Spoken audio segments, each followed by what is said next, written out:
2018 may have been a bad year for people, for human beings participating in our real, actual world, but it was slightly less awful if you had video games to escape into. The year brought us quite a few things to get excited about, including more nostalgia tickling in the form of Sony's PlayStation Classic, which tried to capitalize on the success of Nintendo's micro-console experiments by giving us a teeny-weeny version of the original PlayStation, chock-a-block with the best games the late 90s had to offer. A brilliant idea held back only by their absolute inability to put out a halfway decent product. And the Spyro Reignited trilogy, a remake of a beloved gaming franchise that inexplicably leaves hearing-impaired players out in the cold because neither Activision nor Toys for Bob felt it was worth putting in the time or resources to include subtitles. Okay, alright, cheers, thanks guys. There was, of course, the usual gaming cycle of generating hype for major AAA titles, followed by gushing praise upon their release, and the inevitable think pieces on whether they actually deserved any of it a few weeks later. That is, unless you're Bethesda, who managed to whiff the release of Fallout 76 so badly they ended up giving everybody free copies of the earlier, better Fallout games by way of apology. Not much of an apology, mind. Pretty much everyone who would have bought Fallout 76 at launch probably already owned those early Interplay titles, so it's a bit like giving everyone who was disappointed with Rod Stewart's new album a free bag of Werther's Originals. Of course, 2018 wasn't entirely dominated by big-budget tentpole games. No, it was also dominated by big-budget tentpole movies that looked like video games, but honestly, I haven't actually played a lot of the big stuff this year. Don't get me wrong, there's a lot of stuff I want to play, I'm just, not in a position to be able to play any of it at the moment. It's been a tight year. The big consequence of this is that my 5 favourite games of 2018 will look markedly different from everybody else's. Stuff that would be jostling for supremacy in other people's lists won't find their way into mine, largely due to circumstance. That's invariably going to upset some people. I caught a lot of flack last year for making Breath of the Wild an honourable mention rather than a proper finalist because I had the audacity not to include a game that I didn't feel I'd spent enough time playing in a list of the best games of the year, something I like to call having integrity. So before you start mentally drafting your hate comment, take a minute to reflect on the fact that each and every human person's experiences are different and unique, that one person's opinions about art are not necessarily less valid than others, and that anything that you feel is an omission from my list does not necessarily constitute a slight or a dig at a game you think deserves more praise. I realise I'm coming at this with very negative energy for a video about the games I enjoyed the most in 2018, so enough of that. Let's free ourselves of that murky, worky mire and dive into the good stuff. My Fave 5 of 2018. Thad, hit the retros.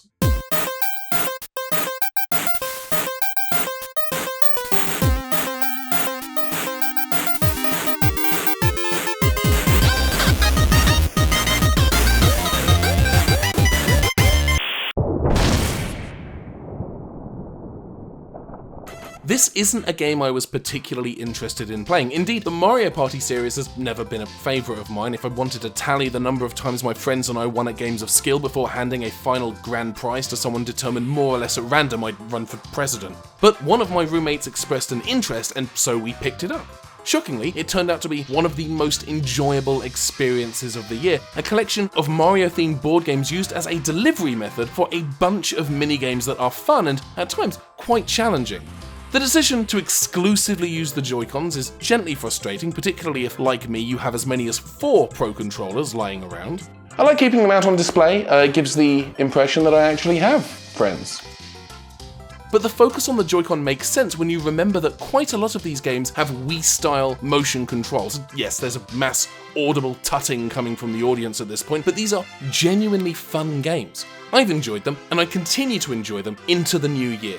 The online offering is a bit weak, only allowing you to play mini-games with strangers rather than a full, actual game with friends, but then the Mario Party series never really struck me as one that needed online play in the first place. It's an experience best shared by people in the same room, much more so than the likes of Mario Kart or Smash Brothers. More than this, however, Super Mario Party is a huge improvement over its predecessors in almost every conceivable way. Practice mode for minigames has been neatly integrated into the how to play screen shown before a minigame starts. The boards themselves feel a lot less cruel, like they're not just picking on you at random as in previous entries. And the portable nature of the Switch means it's easy to pick it up and play with friends wherever, like what you can with a real board game. Or, literally any Switch game, I suppose. It's good, is my point, and you should be playing it with those friends you definitely have.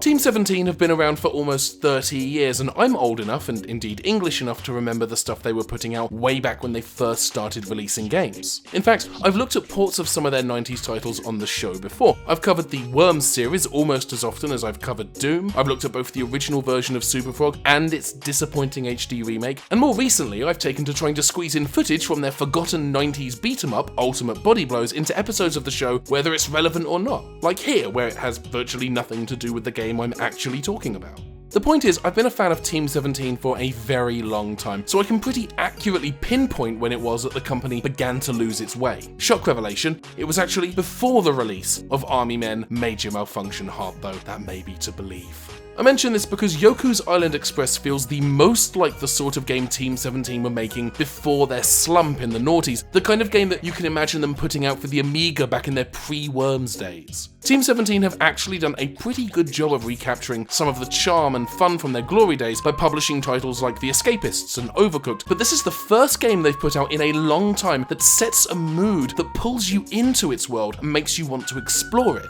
which is good because the game itself is an unlikely blend of pinball game and Metroidvania-style platformer. On paper, that doesn't sound like a good mix, it's a bit like putting grapes in a salad. But unlike putting grapes in a salad, it's actually not a bad combination, resulting in a single-player platform adventure game that feels almost entirely unlike anything else out there right now. Yoku's Island Express is available for everything, and I strongly recommend picking it up.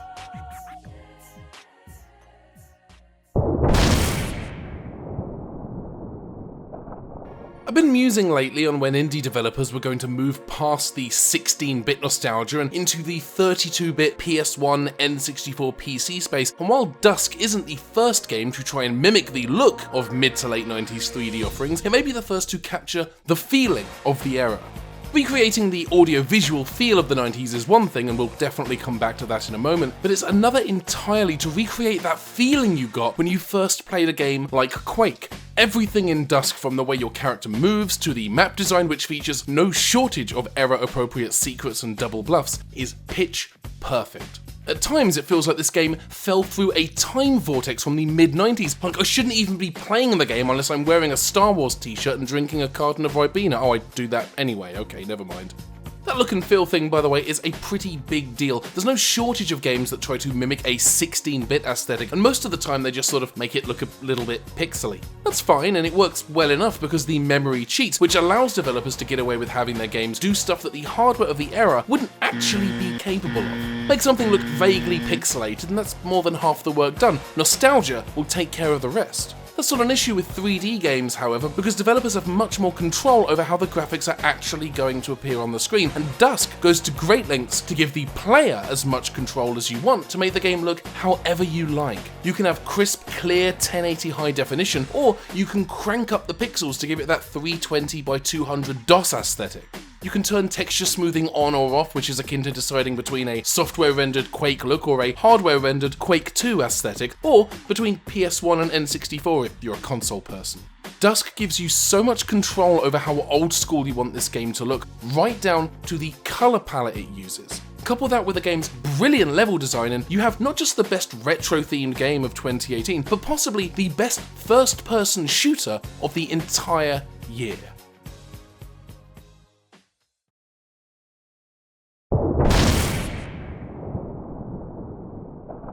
There's something about a Smash Brothers game that simultaneously brings out the best and worst in people on the internet. On one hand, you have people who are excited to get their hands on the next game in the series, ravenous for every bit of information about new fighters, new stages, new music being included, and on the other hand, you have, well, the sort of person who gets angry when a character doesn't execute a particular move in what they consider to be the right number of frames, or disagrees with the weight class of a particular character. Personally, I'm neither of these people. I was in the former camp when Brawl came out, but I wasn't particularly interested in the Wii U or 3DS follow-up, and if I'm being completely honest, I didn't really pay a lot of attention to the pre-release marketing for Smash Bros. Ultimate. But once it was out, once I had it on my Switch, I couldn't get enough of it. Suddenly, I was back in my post-college days playing Smash Bros. Melee on the GameCube, and I adored it.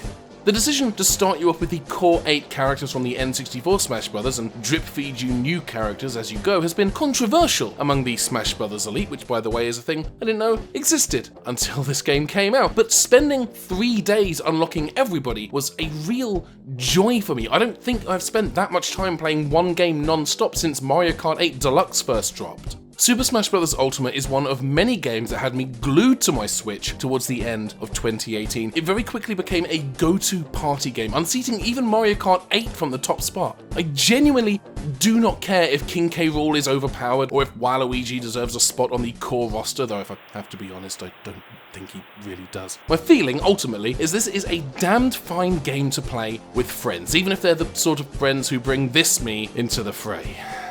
Ugh.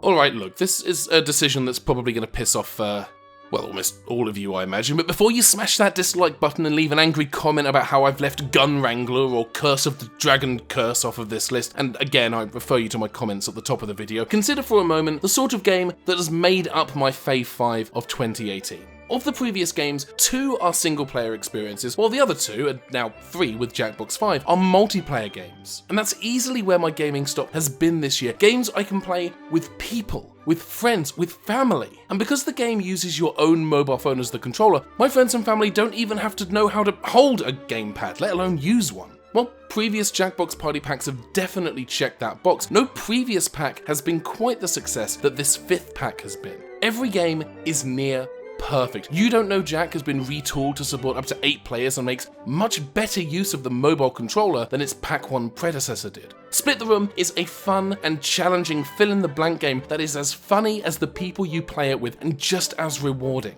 Madverse City is Mad Libs with robots who rap and also destroy cities, which, you know, what's not to love about that? Zeeple Dome is the sort of quick reflex game that I genuinely didn't think this kind of mobile phone as controller setup would allow for, and yet here it is, simple and intuitive with almost no lag.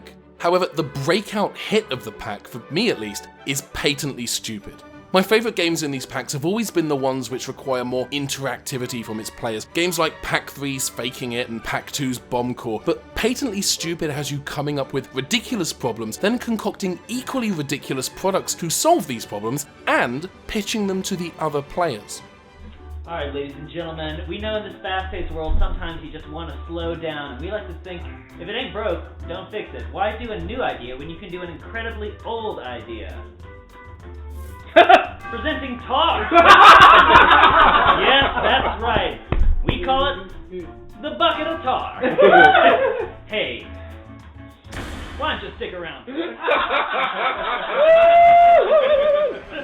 In a way, it puts the player in their own sort of low-budget Apple product launch, and I love that.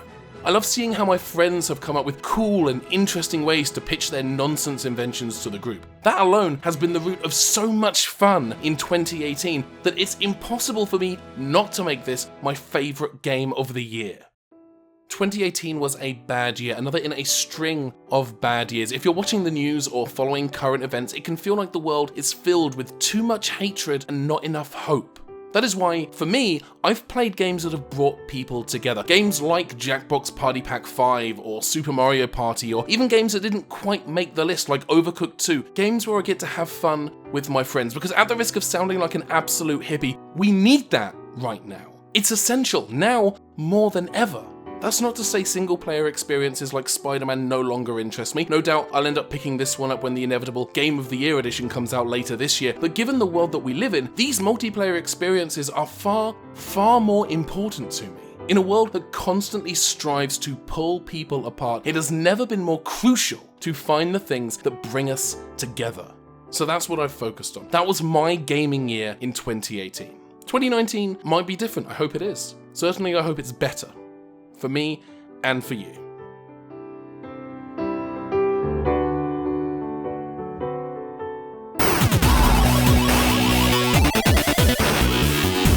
Whew, I am back. Thank you so much. I'm sorry about the long gap between episodes, but I'm back now. Thank you so much. I also want to give a huge thank you to the people I gathered to play the Jackbox Party Pack with me to capture this footage. That is Mandy Quesadilla, Taryn Allen, Luke Baldridge, Brian Bartlett, Mel Bloom, Chris Dorman, Whitney Labarge, Lynn Marie Martins, and Janelle Ray. Thank you so much for spending an evening with me capturing footage. I will be back in a couple of weeks with another new episode looking at Aladdin and the 90s platformer, so that's going to be a fun one. A couple of other projects I wanted to announce. I am the GM of an actual play tabletop RPG podcast called The Game of Rassilon. We are playing the Doctor Who role-playing game. Very, very excited about that one, so do please check it out. And also, The Life Toyetic is still going. We've moved that one to a bi-weekly schedule for the time being, but do please check them out. You can find them in your podcatcher of choice. I don't know if anyone's even calling them podcatchers anymore. That's about it. I'm going to go away.